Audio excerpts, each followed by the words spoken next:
বাড়িতে বসে থাকতে পারে, সেখানে আমার বলার কিছু নাই। এই দেশটা আমরাই সংস্কার করব। আন্দোলন এটা আমরা সফলতা না নিয়ে আসতাম না, সেটা হোক 5 তারিখে হয়ে গেছে আলহামদুলিল্লাহ, কিন্তু সেটা যদি আরো 1 মাস লাগতো আমরা স্টুডেন্টরা ইনশাল্লাহ মাঠে থাকতাম। তারা বিপদে পড়েছে, মানে আমার সমস্ত বাংলাদেশ বিপদে পড়েছে। ওরা একটা জায়গায় নামছে, একটা আন্দোলন নিয়ে ওই জায়গায় আমাদেরও থাকা লাগবে। তা আমি চিন্তা করলাম যে আমার হাতে যে মাধ্যমটা আছে এবং আমি যেভাবে মানে ভালোভাবে বলতে পারবো, আমার ওটাই ইউজ করা উচিত। ইনক্লুডিং জেন জি, হিজবুত তাহরির একটা ইন্টেলেকচুয়াল এবং পলিটিক্যাল স্ট্রং একটা লিডিং ফোর্স। তো ডেফিনেটলি আমরা মাঠে ছিলাম। হিজবুত তাহরির বা যে কোনো সংগঠন যদি তার অবস্থান ব্যক্ত করতে চায়, পরিষ্কার করতে চায়, সে সুযোগ আছে। তারা সরকারের সাথে কথা বলুক, আলোচনা করুক। মার্কিন যুক্তরাষ্ট্রের স্টেট ডিপার্টমেন্টের সাবেক কর্মকর্তা, সাইবার সিকিউরিটি বিশেষজ্ঞ মাইক বেঞ্চ এবং মার্কিন রক্ষণশীল রাজনৈতিক ভাষ্যকার ষড়যন্ত্রতাত্ত্বিক কার্লসনের পডকাস্টে বাংলাদেশ প্রসঙ্গে বেশ কিছু বিষয় উঠে এসেছে। বিশেষ করে 2024 সালে বাংলাদেশে সরকার পতনে বাইডেন প্রশাসনের জড়িত থাকার বিষয়। এক্ষেত্রে বাইডেন প্রশাসন মার্কিন গোয়েন্দা সংস্থা সিআইএ এর প্রক্সি সংগঠন ইউএসএইড আইআরআই দ্বারা বাংলাদেশে বিশাল পরিমাণ অর্থ ঢেলেছে।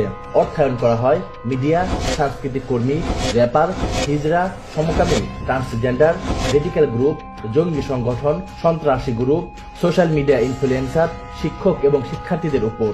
বলে রাখা ভালো যে মাইক বেঞ্চ এবং টাকার কার্লসনের আলোচনাটি ইতিমধ্যে ইলন মাস্ক তার এক্স অ্যাকাউন্টে শেয়ার করেছেন। টাকার কার্লসন একজন প্রভাবশালী সাংবাদিক ও ডোনাল্ড ট্রাম্পের ঘনিষ্ঠ ব্যক্তিও বটে। কথার কথা, যদিও বা বলি যে ইলন মাস্ক ও মিস্টার কার্লসন রাজনৈতিক প্রতিহিংসার বশে বাইডেন প্রশাসনের দুর্নামে পডকাস্টটি আয়োজন করে ছড়িয়েছেন, সেক্ষেত্রে আচ্ছা চলুন দেখি মিস্টার মাইক বেঞ্চ বাংলাদেশ প্রসঙ্গে যে অভিযোগগুলো করেছেন আসলেই কি আইআরআই ও ইউএসএইড বাংলাদেশে অর্থায়ন করেছিল কিনা, তাতে যাদের উপরে অর্থায়ন করার কথা বলেছে তাদের কোনো প্রকার সম্পৃক্ততা পাওয়া যায় কিনা। মাইক বেঞ্চের মতে ইউএসএইড বাংলাদেশের সরকার পতনে অর্থায়ন করে 2018 সালের সময় থেকে। এক্ষেত্রে আমরা যদি বাংলাদেশে ইউএসএইড এর কার্যক্রম দেখি, তবে লক্ষণীয় যে বাংলাদেশের বৃহত্তর এনজিও প্রতিষ্ঠান ব্রাকের সঙ্গে ইউএসএইড বাংলাদেশ আমেরিকা মৈত্রী প্রকল্প ঘোষণা করে ফেব্রুয়ারি 2024 সালে। এতে 5 বছরে $48 মিলিয়ন বিনিয়োগের পরিকল্পনা করা হয়েছিল। ব্রাকের নাম কেন আনলাম সেটিও বলছি। মাইক বেঞ্চ বললেন, ট্রান্সজেন্ডার, হিজড়া ও সমকামী সম্প্রদায়ের উপর আইআরআই, ইউএসএইড অর্থায়ন করে বাংলাদেশে অস্থিরতা সৃষ্টি করে। এক্ষেত্রে আমরা যদি লক্ষ্য করি তবে দেখতে পাই 2024 সালের 29 জানুয়ারি জাতীয় সেমিনার 2024 নামক অনুষ্ঠানে ব্রাক বিশ্ববিদ্যালয়ের শিক্ষক আসিফ মাহতাব সমকামিতা এবং ট্রান্সজেন্ডার বিষয়ক একটি গল্পের পাতা ছিঁড়ে ফেলেন। এর পরিপ্রেক্ষিতে গোটা দেশের মানুষ 2 ভাগে ভাগ হয়ে যায়। এক পক্ষ আসিফ মাহতাব এবং অন্য পক্ষ সমকামী বা ট্রান্সজেন্ডারদের অধিকারের পক্ষপাত হয়ে পড়ে। দেশ জুড়ে হইচই রব উঠলে ব্রাক বিশ্ববিদ্যালয় আসিফ মাহতাবকে চাকরিচ্যুত করেন। আরো ইন্টারেস্টিং ব্যাপার যে এই ঘটনায় বাংলাদেশের ট্রান্সজেন্ডার কমিউনিটির সদস্যরা দাবি করেছিলেন তারা নিরাপত্তাহীনতায় ভুগছেন। আসিফ মাহতাবের বক্তব্য মানুষের মধ্যে ট্রান্সজেন্ডার নিয়ে বিদ্বেষ আরো বাড়িয়ে দিবে। আপনার মনে হতে পারে শিক্ষক আসিফ মাহতাব, ব্রাক বিশ্ববিদ্যালয়, ট্রান্সজেন্ডার কমিউনিটি, শিক্ষার্থী এরা সবাই আলাদা আলাদা, কিন্তু না, এনারা সবাই ইউএসএইড আইআরআই দ্বারা অর্থায়নকৃত সদস্য, কিন্তু একই নাটকে অভিনয় করেছেন ভিন্ন রোলে। একদল সরকারের পক্ষে থেকে অন্য দল সরকারের বিরোধিতা করে মানুষকে উত্তেজিত করেছিল। আমরা আরো গভীরে যেতে চাই। 2023 সালের 26 নভেম্বর নর্থ সাউথ বিশ্ববিদ্যালয়ের উইমেন্স ক্যারিয়ার কার্নিভাল অনুষ্ঠানে হো চি মিন ইসলাম নামে এক ট্রান্সজেন্ডার নারীকে যোগ দিতে না দেওয়ায় বিশ্বব্যাপী ব্যাপক ক্রিয়া ও প্রতিক্রিয়া দেখা যায়। হো চি মিন ইসলাম ছাড়াও প্রোগ্রামে ছিলেন ব্রাক মাইক্রো ফাইন্যান্সের gender inclusion and women entrepreneurship ইউনিটের সিনিয়র ম্যানেজার কাশফি বিনতে আহমেদ, ছিলেন আজমেরি হক বাঁধন, সিলকোট ব্যান্ডের সুমি। নামগুলো খুব পরিচিত না? আসছি সেই প্রসঙ্গে।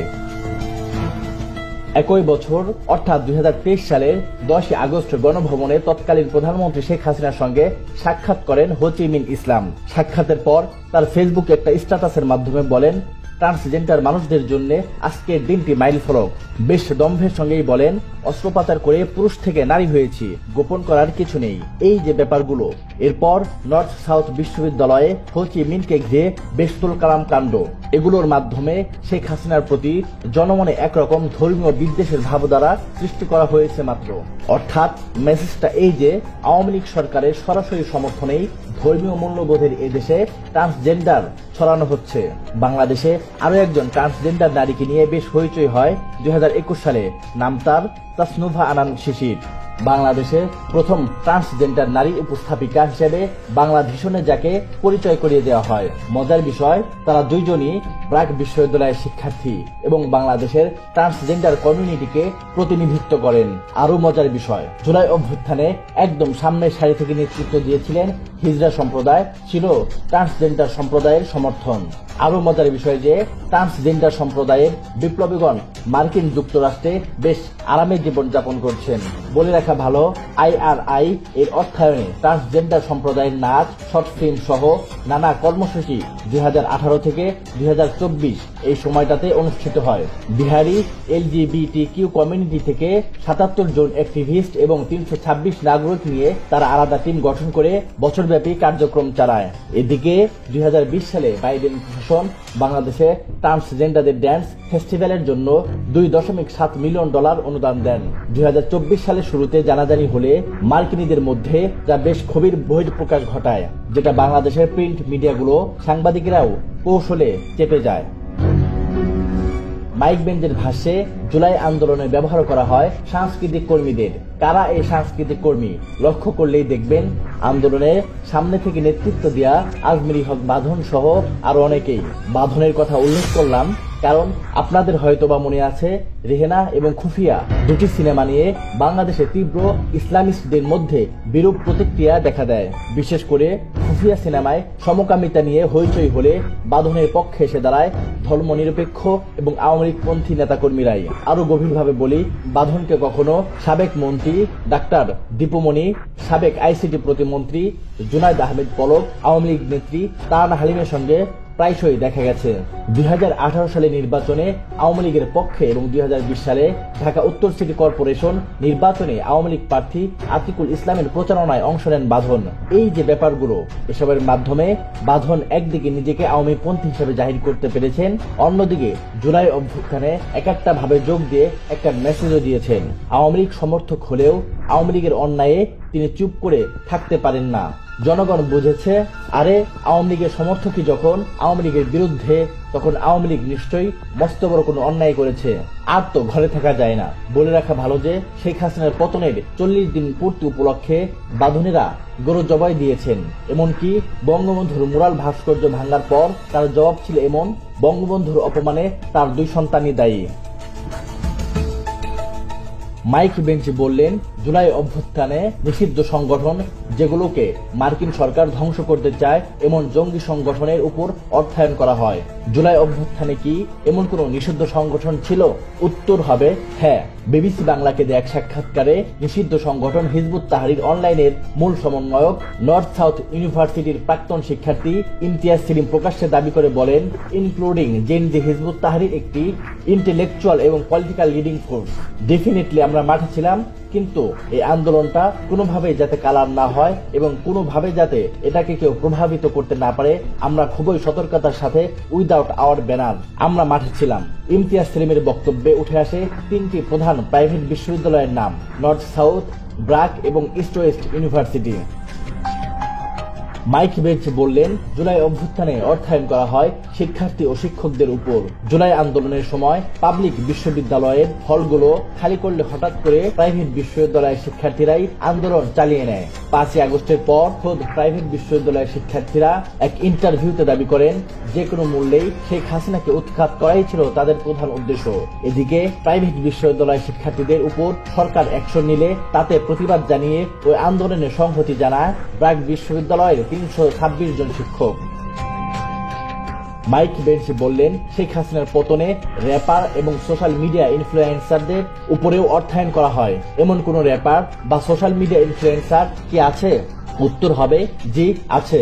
র্যাপ সঙ্গীত তরুণ যুবকদেরকে আন্দোলনে বেশ খেপিয়ে দিয়েছিল। র্যাপার হান্নানের আওয়াজ ওড়া, সেজানের কথা ক, তৌফিকের এ দায় কার, এই র্যাপ গানগুলো পরিকল্পিতভাবে ভিন্ন উদ্দেশ্যে তৈরি করা হয়েছে। এতে অর্থায়ন থেকে শুরু করে লিরিক্স সাজানো সবকিছু হয়েছিল ইউএসএইড IRI নির্দেশেই। মাইক বেঞ্চ ইতিমধ্যেই তার এক্স অ্যাকাউন্টে তৌফিকের ওই গানটি শেয়ার দিয়ে পরিকল্পনার কথা বলেছেন। এদিকে সোশ্যাল মিডিয়া ইনফ্লুয়েন্সারদের মধ্যে সবার আগে আন্দোলনে যোগ দিয়ে সামনের সারিতে ছিলেন সালমান মুক্তাদির। বলে রাখা ভালো যে সালমান মুক্তাদির তার অভদ্র প্রেম মিউজিক ভিডিওর দায়ে দেশে বেশ বিতর্কিত হয়েছিলেন। ব্যক্তিবর্গই যখন আন্দোলনের সামনে এসেছিল তখন তরুণদের মধ্যে একটা তাড়না লক্ষ্য করা গেছে। এতদিন যাকে খারাপ বলেছি আমরা, আজ সেও দেখে আমাদের পক্ষে। আর তো ঘরে বসে থাকা যায় না। মাইক বেঞ্চের পডকাস্টে আরো একটি বিষয় উঠে আসে। IRI 2019-20 সালের দিকে একটি রিপোর্ট সাবমিট করে, যেখানে তারা বিএনপিকে সমর্থনের কথা উল্লেখ করে এবং দেশকে অস্থিতিশীল করে তুলতে বলে। যদিও বিএনপি জনগণকে সংগঠিত করতে ব্যর্থ হয় এবং 2018 নির্বাচনে পরাজিত হয়। ব্যাপারটি অর্থায়ন করা পক্ষদের পাশাপাশি হিলারি ক্লিন্টন পক্ষকে নিঃসন্দেহেই আরো ক্ষুব্ধ করে তোলে। এই পডকাস্টে মাইক বেঞ্চ আরো বলেন, জুলাই আন্দোলনে নতুন দুটি অ্যাক্টিভ স্টুডেন্টস গ্রুপকেও সম্পৃক্ত করা হয়। এদের একটির নাম বেশ পরিচিত, সেটি বৈষম্য বিরোধী আন্দোলনকারীদের রাজনৈতিক দল ছাত্র শক্তি, যা 4 অক্টোবর 2023-এ প্রতিষ্ঠিত হয়। মজার বিষয় যে শেখ হাসিনাকে উৎখাতের এই তথ্যটি রাশিয়ার গোয়েন্দা সংস্থাও জানত। ফলে 2024 সালে বাংলাদেশের জাতীয় নির্বাচনের আগে 2023 সালের 15 ডিসেম্বর রাশিয়ার পররাষ্ট্র মন্ত্রণালয়ের মুখপাত্র মারিয়া জাখারোভা বিশেষ সতর্কবার্তায় বলেছিলেন, বাংলাদেশে একটি আরব বসন্ত ঘটাবে CIA। একই সতর্কবার্তা সহিত নিউজ করে চাইনার গণমাধ্যম। জাপানিজ গণমাধ্যম 29 জুলাই একই রকম সম্ভাব্যতা নিয়ে নিউজ করে। যাই হোক, ওই পডকাস্টে আরো একটি বিষয় উঠে আসে। বাংলাদেশের নিরাপত্তাকে প্রাধান্য দিয়ে শেখ হাসিনা বাংলাদেশে মার্কিন যুক্তরাষ্ট্রকে মিলিটারি বেস করতে দেননি। ফলে 2018 সাল থেকে আমেরিকা USAID, IRI, NDI এর মতো প্রতিষ্ঠানের দ্বারা বাংলাদেশকে পলিটিক্যালি ডিস্টার্ব করার প্রচেষ্টা শুরু করে। প্রসঙ্গত যে 2024 সালের 27-28 জুন ফিলিপাইনের ম্যানিলায় ইউনুস সেন্টারের উদ্যোগে সোশ্যাল বিজনেস ডে সম্মেলন অনুষ্ঠিত হয়। সেখানে উপস্থিত ছিলেন ডক্টর ইউনুস, আসিফ নজরুল, শহীদুল আলম, লামিয়া মুর্শিদ, ফরিদা আখতার, আব্দুল হান্নান।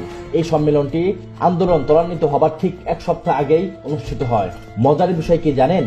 এই সম্মেলনের আয়োজক ফিলিপাইনের NWTF নামক একটি NGO প্রতিষ্ঠান, যারা ফিলিপাইনে USAID এর মূল পার্টনার। ইউনুস সেন্টারের সাথে NWTF মিলে এই সোশ্যাল বিজনেস ডে আয়োজন করেছিলেন, যারা বিভিন্ন সময়ে USAID থেকে ফান্ডিংও পেয়ে থাকেন। ডক্টর ইউনুস ইন্টারিম সরকারের প্রধান উপদেষ্টা, আসিফ নজরুল আইন, বিচার ও সংসদ বিষয়ক উপদেষ্টা, ফরিদ আখতার মৎস্য ও পানি সম্পদ উপদেষ্টা, লামিয়া মুর্শিদ প্রধান উপদেষ্টার কার্যালয়ে টেকসই উন্নয়ন লক্ষ্যমাত্রার প্রধান সমন্বয়কারী, আব্দুল হান্নান বর্তমানে তিনি গ্রামীণ ব্যাংকের পরিচালনা পর্ষদের চেয়ারম্যান হিসেবে দায়িত্ব পালন করছেন। এসব বিষয় আরো খুলে বলার নিশ্চয়ই প্রয়োজন নেই।